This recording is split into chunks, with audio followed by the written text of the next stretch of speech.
बिस्मिल्लाहिर्रहमानिर्रहीम। अस्सलाम वालेकुम students, welcome to my YouTube channel the exposing tech. So students, आज हम पढ़ेंगे इंशाल्लाह यूनिट नंबर फर्स्ट की एक्सरसाइज सीरत तय्यबा एंड द मुस्लिम यूथ। आज हम इसकी एक्सरसाइज पढ़ेंगे और एक्सरसाइज में हम जितनी भी इम्पोर्टेंट चीज़ें हो वो पढ़ेंगे इंशाल्लाह।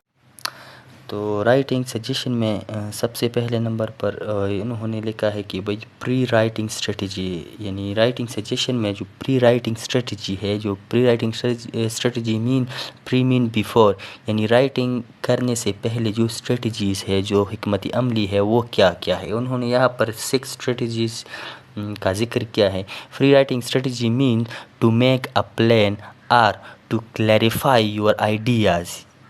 प्री राइटिंग स्ट्रेटजीज़ को हम दूसरे लफ्ज़ों में ब्रेनस्टॉर्मिंग भी कहते हैं। इसको ब्रेनस्टॉर्मिंग भी कहा जाता है। यानी मिसाल के तौर पर जब आप एक टॉपिक के बारे में लिख रहे होते हैं तो उनसे पहले जब आप अपने माइंड में जो आइडियाज़ क्रिएट करते हैं, जो आइडिया जनरेट करते हैं उस टॉपिक के हवाले से, उस क्रिएशन को, उस आइडिया क्रिएट को हम क्या कहते हैं, हम ब्रेनस्टॉर्मिंग कहते हैं। ठीक है, तो इन्होंने यहाँ पर 6 स्ट्रेटजी दी है कि भाई आप इसको फॉलो करके जो है राइटिंग कर सकते हैं। ठीक है, आप अगर कुछ राइट करना चाहते हैं तो आप इस स्ट्रेटजी को फॉलो करें। सबसे पहले नंबर पर जो है वो क्या है, लिस्टिंग है। लिस्टिंग नाम से जाहिर है भाई, ये कहते हैं कि भाई जब आप कुछ चीज़, कुछ टॉपिक, यानी टॉपिक के बारे में कुछ लिखना चाहते हैं तो आपने सबसे पहले करना क्या है, आपने एक लिस्ट बनानी है। किस चीज़ की लिस्ट बनानी है, उन आइडियाज़ की जो आप अपने माइंड में क्रिएट करते हैं उन टॉपिक के अकॉर्डिंग। ठीक है,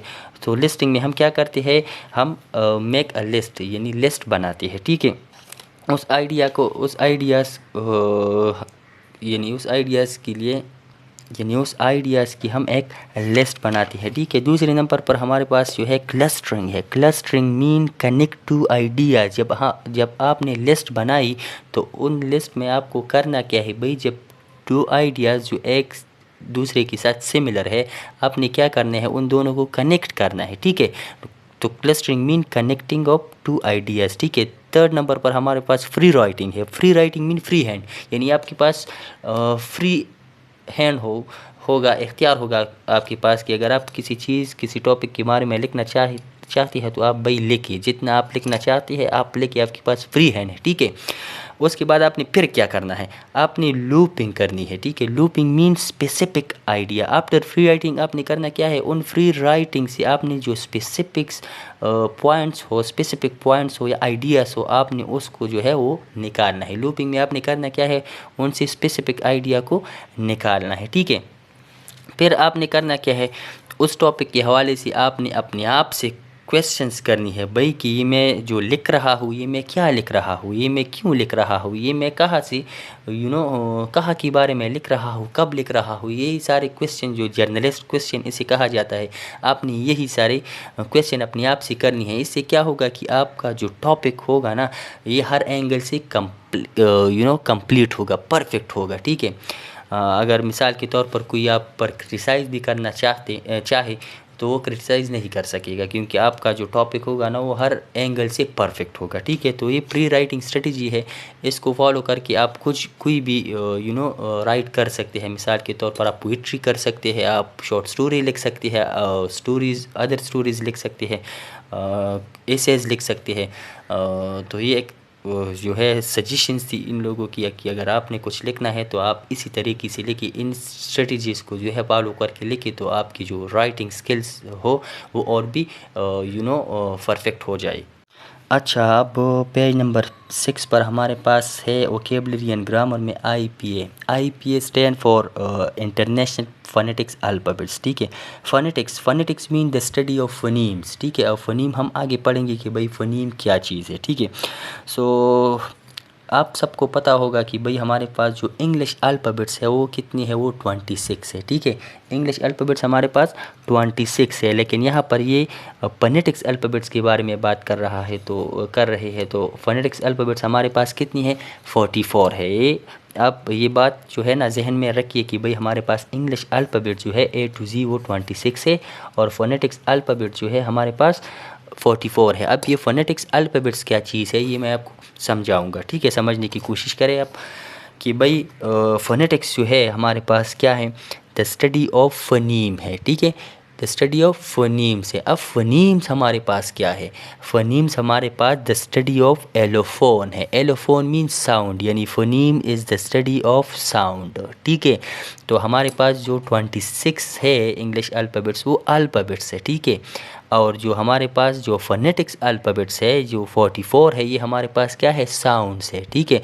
और ये 44 साउंड्स उन्हीं 26 अल्फ़ाबेट्स से, इंग्लिश अल्फ़ाबेट्स से जो है वो ये साउंड जो है ना उन्हीं से बनते हैं, ठीक है। यानी हमारे पास उन 26 अल्फ़ाबेट्स में हमारे पास 5 जो है वो वावल है एंड 21 जो है वो क्या है, वो कॉन्सोनेंट है। अब उन 21 कॉन्सोनेंट से हमारे पास उन 21 कॉन्सोनेंट से हमारे पास जो साउंड बनती है वो कितनी बनती है, 24 बनती है साउंड्स, यानी सिंबल्स जो बनती है, ठीक है। हमारे पास जो ये 44 साउंड्स है ना, ये इन्हीं 26 अल्फ़ाबेट से जो है ये बनाई गई है, ठीक है। यानी हमारे पास उनमें 5 वावल है और 21 जो है कॉन्सोनेंट है। तो उन 5 वावल से हमारे पास जो साउंड्स बनते हैं वो कितनी बनती है, 20 बनती है, ठीक है। और जो 21 कॉन्सोनेंट अल्फ़ाबेट्स है उनसे हमारे पास साउंड जो है वो 24 बनती है, ठीक है। अब ये साउंड्स जो है हम सिंबल से, सिंबल इसकी वजह से हम जो है वर्ड्स को जो है परफेक्टली प्रोनाउंस करते हैं, ठीक है। मिसाल के तौर पर अगर आप उर्दू स्पीकर्स हैं या पुश्तो स्पीकर्स हैं और आप इंग्लिश सीखते हैं, तो अगर आपको इन चीज़ों के बारे में पता ना हो, साउंड्स अगर आप प्रोनाउंस नहीं कर सकते, अगर आपके पास इस का कोई इल्म ना हो तो आप इसे प्रोनाउंस नहीं कर सकते, आप दूसरा जो लैंग्वेज है वो लर्न नहीं कर सकते। तो यही एक वजह है साउंड्स की, सिंबल्स की, जिसकी वजह से आप अदर लैंग्वेज जो है, फॉरेन लैंग्वेज जो है वो सीख सकते हैं, ठीक है। तो अच्छा, अब हम हमारे पास जो है 5 वावल है। वावल क्या है, वावल हम इसे क्यों कहते हैं भाई, vowel are the sound which we pronounce very slightly, which we pronounce without any disturbance of teeth, lips and tongue, ठीक है। वावल्स वो अल्फ़ाबेट्स हैं हमारे पास जो हम इंतहाई आराम से जो है वो प्रोनाउंस करते हैं, प्रोड्यूस करते हैं विदाउट एनी डिस्टर्बेंस। और जो रिमेन लेटर्स है, अल्फ़ाबेट्स है, वो हमारे पास कॉन्सोनेंट है, ये वावल की अपोजिट है, ठीक है। सो अब हम सिंबल्स के बारे में बात करेंगे कि भाई 21 कॉन्सोनेंट से हमारे पास 24 जो है वो साउंड्स बनते हैं, ठीक है। तो वो 24 साउंड यहाँ पर इन्होंने दी है, विद एग्जाम्पल उन्होंने दी है, ठीक है। अब यहाँ पर एक टर्म यूज़ हुआ है ग्राफीम का, ठीक है। तो ग्राफीम क्या है, ग्राफीम बेसिकली जब एक जो अगर एक वर्ड में क्या होता है कि अगर एक वर्ड्स में डबल अल्फ़ाबेट्स आ जाए, ठीक है, डबल लेटर्स आ जाए लेकिन वो साउंड जो है वो एक अल्फ़ाबेट्स की प्रोड्यूस करते हैं, तो उन्हें हम क्या कहते हैं, उन्हें हम ग्राफीम कहते हैं, ठीक है। सो ये कॉन्सोनेंट की जो सिंबल्स है यहाँ पर आप देख सकते हैं, विद एग्जांपल आप यहाँ पर पढ़ सकते हैं। और यहाँ पर हमारे पास जो है शॉर्ट वावल है, मैं जैसे कि मैंने आपको बताया कि भाई हमारे पास जो है 5 इंग्लिश अल्फ़ाबेट्स में जो है 5 वावल है, उन्हीं 5 वावल से हमारे पास जो है 20 साउंड जो है बनती है। उन 20 साउंड में 7 जो है शॉर्ट वावल है, ठीक है, जो शॉर्ट होते हैं, ठीक है। मिसाल के तौर पर आप यहाँ पर देख सकते हैं ए, यहाँ पर आप देख सकते हैं। लॉन्ग वावल हमारे पास 5 है यहाँ पर, ठीक है। लॉन्ग वावल मीन जो लॉन्ग होता है, लाइक फॉर एग्जांपल बी, की, पीपल, डिसीव एंड डिफ्टोंग 8 है हमारे पास। और वो डिफ्टोंग मीन जो जब एक ही वर्ड में 2 वावल साउंड आए, the combination of vowel sound is called diphthong. The combination of vowel sound, जब 2 या 2 से ज़्यादा वावल एक वर्ड में आ जाए तो हम उसे क्या कहते हैं, डिफ्टोंग। जब 2 से ज़्यादा आ जाए, मिसाल 3 आ जाए, तो उसको हम ट्रिप्टोंग कहते हैं, ठीक है। सो ये था हमारे पास जो फोनेटिक्स अल्फ़ाबेट्स, इनके बारे में हमने शॉर्ट डिस्कस की। अगर आप चाहते हैं कि भाई मैं वीडियो लंबी करूं और आपको परफेक्टली समझाऊं, तो उसके लिए फिर आपको बेसिक से पढ़ना पड़ेगा, ठीक है, याद करना पड़ेगा, आपको फोनेटिक्स पढ़ना पड़ेगा, आपको जो है फोनोलॉजी पढ़ना पड़ेगा।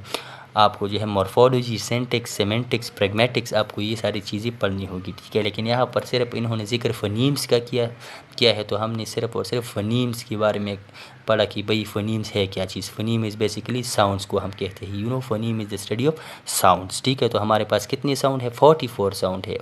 इनमें से क्या है, 20 जो है 24 कॉन्सोनेंट है और 20 जो है वो वावल है, ठीक है। और वो सारे साउंड इन्होंने यहाँ पर दी है, विद एग्जाम्पल इन्होंने दी है, ठीक है। यहाँ पर पेज नंबर 13 पर उन्होंने कुछ हमारे पास फोनेटिक ट्रांसक्रिप्शन उन्होंने वो सैम्बल्स दी है, ठीक है। और ये हमें कह रहे हैं कि भाई आपने इससे वर्ड्स बनानी है, ठीक है, स्पेलिंग बनानी है, इसको इन सिंबल्स को आपने स्पेल में कन्वर्ट करना है, ठीक है। यहाँ पर आप देख सकते हैं बॉडी पार्ट्स की नेम है यहाँ पर। ये बहुत इंतहाई सिंपल है। यहाँ पर फर्स्ट नंबर पर आप देख सकते हैं सिंबल्स को अगर हम इसको स्पेल में कन्वर्ट करें तो ये पहला जो है हमारे पास क्या है, आम, ARM, आम, बाजू। सेकंड वन जो है वो ear, third one eye, face, foot, hair, hand, mouth, nose, shoulder, ठीक है। यहाँ पर वो चीज़ें इन्होंने दी है जो बाथरूम में इस्तेमाल होते हैं, यानी comb, shampoo, nail file, perfume, towel, shower, soap, hair dry, toothpaste, spray, ठीक है। सो आई थिंक ये आप खुद कर लें। वर्ड बाय वर्ड में आपको ये नहीं करवा सकता क्योंकि फिर वीडियो जो है बहुत ज़्यादा लंबी हो जाएंगी। तो उम्मीद करता हूँ कि आपको समझ आया होगा। Thank you so much, thank you for watching.